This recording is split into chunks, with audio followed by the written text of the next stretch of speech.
ఎన్నికల ప్రచారంలో Donald Trump పై కాల్పులు జరిగాయి గుర్తుందా? అప్పుడు అమెరికా షేక్ అయితే ప్రపంచం మొత్తం షాక్ అయింది. అదృష్టవశాత్తు ట్రంప్ తప్పించుకున్నారు కదా. ఈ మధ్య ఓ దుండగుడు ట్రంప్ నివాసంలోకి చొరపడడం తీవ్ర కలకలం రేపింది. ఈసారి కూడా ట్రంప్కు ఏమీ అవ్వకుండా భద్రతా సిబ్బంది అతని కాల్చి చంపేశారు. ఇటీవలే ట్రంప్ కూడా తను ఇంకా ఎంతకాలం ఉంటానో తెలియదంటూ కమెంట్ చేశారు. ఈ రెండు ఘటనలు ట్రంప్ కమెంట్లు చూశాక అసలు ప్రెసిడెంట్ చుట్టూ ఏం జరుగుతుందనే చర్చ మొదలైంది.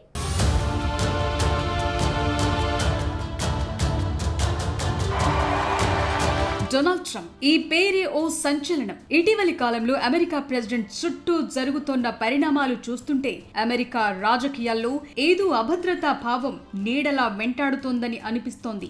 ఆ రెండు హత్య ప్రయత్నాలు, ట్రంప్ చేసిన వ్యాఖ్యలు ఇప్పుడు ప్రపంచ వ్యాప్తంగా హాట్ టాపిక్ గా మారాయి. అమెరికా చరిత్రలో ఎందరో అధ్యక్షులు ప్రాణాంతక దాడులు ఎదుర్కొన్నారు. కానీ ట్రంప్ 2 సార్లు ప్రాణాపాయం నుంచి తప్పించుకోవటంపైనే చర్చ జరుగుతోంది. ప్రెసిడెంట్ ట్రంప్ చుట్టూ ఎంతటి బలమైన సెక్యూరిటీ ఉన్నా దుండగులు ఆ వలయాన్ని ఛేదించే ప్రయత్నం చేయటం అనేక ప్రశ్నలకు తావిస్తోంది. తనపై జరుగుతున్న వరుస హత్యాయత్నాలపై ట్రంప్ ఆందోళన వ్యక్తం చేశారు. తనను హత్య చేసేందుకు చాలా మంది ట్రై చేస్తున్నారని, ప్రస్తుత పరిస్థితులు చూస్తుంటే తానెంతకాలం ఉంటానో కూడా తెలియట్లేదన్నారు. ఇలాంటి షూటర్లు సాధారణ అధ్యక్షుల జోలికి వెళ్లరని, కేవలం అసాధారణ విజయాలు సాధించే ప్రెసిడెంట్లని టార్గెట్ చేసుకుంటారని తెలిపారు. అమెరికా మాజీ అధ్యక్షులు Abraham Lincoln, John F Kennedy హత్య ఘటనల్ని ఎగ్జాంపుల్ గా చెప్పారు ట్రంప్. ఎన్ని బెదిరింపులకు పాల్పడినా తాను తీసుకునే నిర్ణయాలపై ఏ మాత్రం వెనక్కు తగ్గేది లేదన్నారు.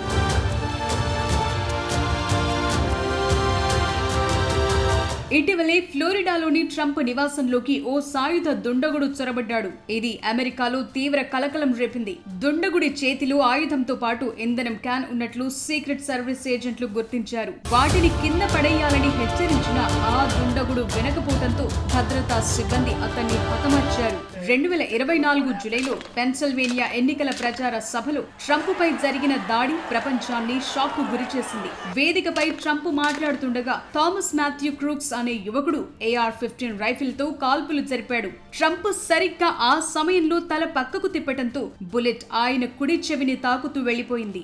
లేకపోతే అది నేరుగా తలకు తగిలేది. సీక్రెట్ సర్వీస్ భద్రతలో ఉన్న లోపాలను ఈ ఘటన ఎత్తి చూపింది. భవనం పైకి దుండగుడు ఎలా వెళ్లగలిగాడన్న దానిపై అప్పట్లో పెద్ద చర్చ నడిచింది. ఇది జరిగిన కొన్నాళ్లకే ఫ్లోరిడాలోని వెస్ట్ పామ్ బీచ్ లో ట్రంప్ గోల్ఫ్ ఆడుతుండగా మరో హత్యాయత్నం జరిగింది. ఓ దుండగుడు తుపాకీతో పొదల్లో పొంచి ఉండగా సీక్రెట్ సర్వీస్ ఏజెంట్లు కాల్పులు జరిపి అతన్ని అడ్డుకున్నారు. ఆ నిందితుడికి ఇటీవలే కోర్టు జీవిత ఖైదు కూడా విధించింది. ట్రంప్ నివాసానికి సమీపంలోనే ఇలాంటి ఘటన జరగటం ట్రంప్ వ్యక్తిగత భద్రతపై ఆందోళనల్ని పెంచింది.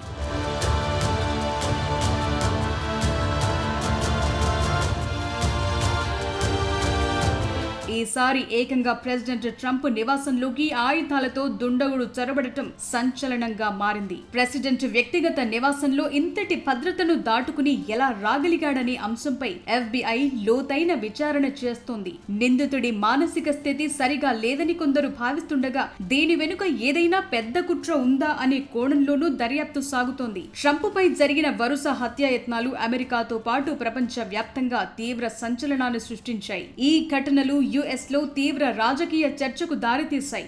మెజారిటీ అమెరికన్లు దీన్ని వ్యక్తిగత దాడిగానే కాకుండా తమ ప్రజాస్వామ్య వ్యవస్థపై జరిగిన దాడిగా పరిగణిస్తున్నారు. ముఖ్యంగా సీక్రెట్ సర్వీస్ లాంటి అత్యున్నత భద్రతా సంస్థల వైఫల్యంపై తీవ్ర స్థాయిలో విమర్శలొచ్చాయి. బట్లర్ పెన్సిల్వేనియా ఘటన తరువాత సీక్రెట్ సర్వీస్ డైరెక్టర్ రాజీనామా చేయాల్సొచ్చింది. భవిష్యత్తులో అభ్యర్థులకు భద్రతను ఎలా పెంచాలనే దానిపై పార్లమెంటరీ విచారణలు జరుగుతున్నాయి. ఈ దాడుల వల్ల ట్రంప్ మద్దతుదారులు ఒక రకమైన సానుభూతి పెరిగింది.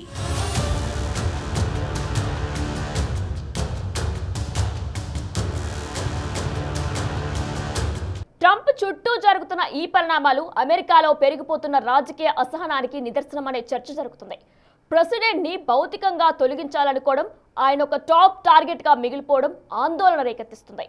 నిజంగానే ట్రంప్ మర్డర్ కు కుట్ర పన్నారా? డొనాల్డ్ అడ్డు తొలగితే లాభపడేదెవరు? ప్రెసిడెంట్ ట్రంప్ వెనుక అసలు ఏం జరుగుతుంది? అమెరికా రాజకీయ చరిత్రలో మునుపెన్నడూ లేని విధంగా అత్యంత ఆందోళనకరమైన పరిస్థితులు నెలకొన్నాయి. ప్రెసిడెంట్ డొనాల్డ్ ట్రంప్ చుట్టూ జరుగుతున్న పరిణామాలు కేవలం ఓ వ్యక్తికి సంబంధించినవి కావు. అవి ప్రపంచంలోనే అతి పెద్ద ప్రజాస్వామ్య దేశంగా చెప్పుకునే అమెరికాలోని రాజకీయ అసహనానికి పరాకాష్ఠగా కనిపిస్తున్నాయి. ట్రంప్ పై జరిగిన హత్యాయత్నాలు, నిరంతరం మారుతున్న భద్రతా సమీకరణాల వెనుక అసలేం జరుగుతోందనే డౌట్ అందరిలోనూ మొదలైంది. ఎందుకంటే ట్రంప్ టార్గెట్ గా ఇప్పటికే స్పష్టమైన దాడులు, కుట్రలు జరిగాయి. పెన్సిల్వేనియా ర్యాలీలో కేవలం కొన్ని మిల్లీమీటర్ల తేడాతో ట్రంప్ బుల్లెట్ నుంచి తప్పించుకున్నారు, ప్రాణాలతో బయటపడ్డారు. ఇది భద్రతా వైఫల్యమే కాదు, అమెరికా రాజకీయాల్లో పెరిగిపోయిన హింసకు నిదర్శనం.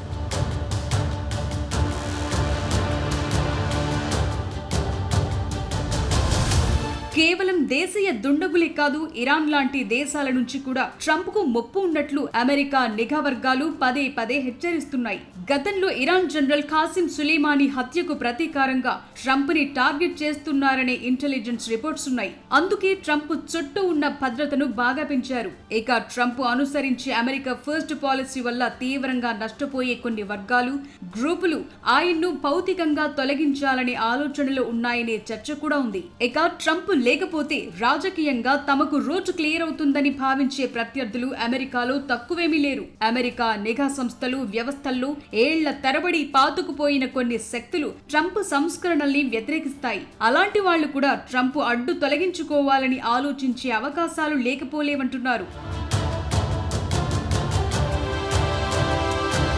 ఇప్పటికే అమెరికా సమాజం రెండుగా చీలిపోయింది. ఒకప్పుడు ఆ దేశంలో విధానాల మీద చర్చ జరిగేది, ఇప్పుడు అది వ్యక్తిగత ద్వేషంగా మారింది. ట్రంప్ మొండి వైఖరి కూడా కొందరికి విపరీతమైన కోపాన్ని తెప్పిస్తాయి. దీనివల్ల ఆయన్ను ఒక దేశాధినేతగా, రాజకీయ నాయకుడిగా కాకుండా ఓ ముప్పుగా చిత్రీకరించే ప్రయత్నాలు ఎప్పటి నుంచో జరుగుతున్నాయి. సోషల్ మీడియాతో పాటు కొన్ని మీడియా సంస్థలు ట్రంప్ గురించి చేసే ప్రచారం వల్ల అతివాద భావజాలమున్న వ్యక్తులు కూడా హింసకు ప్రేరేపితమవుతున్నారనే అభిప్రాయాలున్నాయి. ట్రంప్ పట్ల పెరుగుతున్న ఈ విద్వేషం ఆయన సపోర్టర్లని మరింత దూకుడుగా మారుస్తోంది. దేశంలోనూ అంతర్యుద్ధం లాంటి పరిస్థితులకు దారితీసే ప్రమాదముందనే హెచ్చరికలు వినిపిస్తున్నాయి. ప్రజాస్వామ్యానికి ట్రంప్ ముప్పు అని కొందరు భావించటం, తుపాకీ నియంత్రణ చట్టాలు, వలస విధానాల వంటి అంశాలపై ఆయనకున్న కఠిన వైఖరి కూడా తీవ్రవాద ధోరణి ఉన్న వ్యక్తుల్లో ఆగ్రహాన్ని కలిగిస్తున్నాయి. అమెరికా సీక్రెట్ సర్వీస్, FBI ప్రస్తుతం ఈ దాడుల వెనుక ఉన్న లోతైన కుట్రలను, భద్రతా వైఫల్యాలను దర్యాప్తు చేస్తున్నాయి.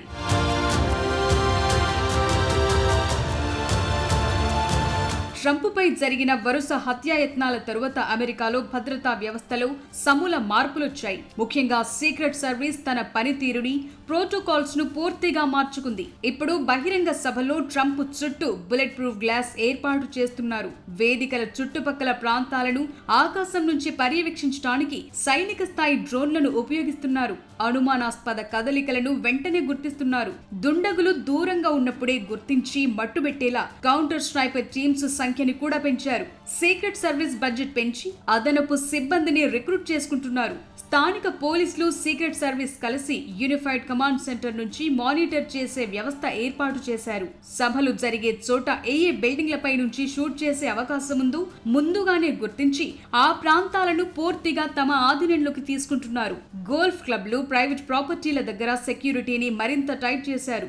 ఏదేమైనా ప్రెసిడెంట్ ట్రంప్ పై జరుగుతున్న దాడులు ఆయన పట్ల సానుభూతిని పెంచడంతో పాటు అమెరికా భవిష్యత్ పైన ఆందోళన కలిగిస్తున్నాయి. ప్రెసిడెంట్ ని భౌతికంగా తొలగించాలనుకోవటం ప్రజాస్వామ్యానికి ప్రమాదకరమైందనే వాదనలు వినిపిస్తున్నాయి.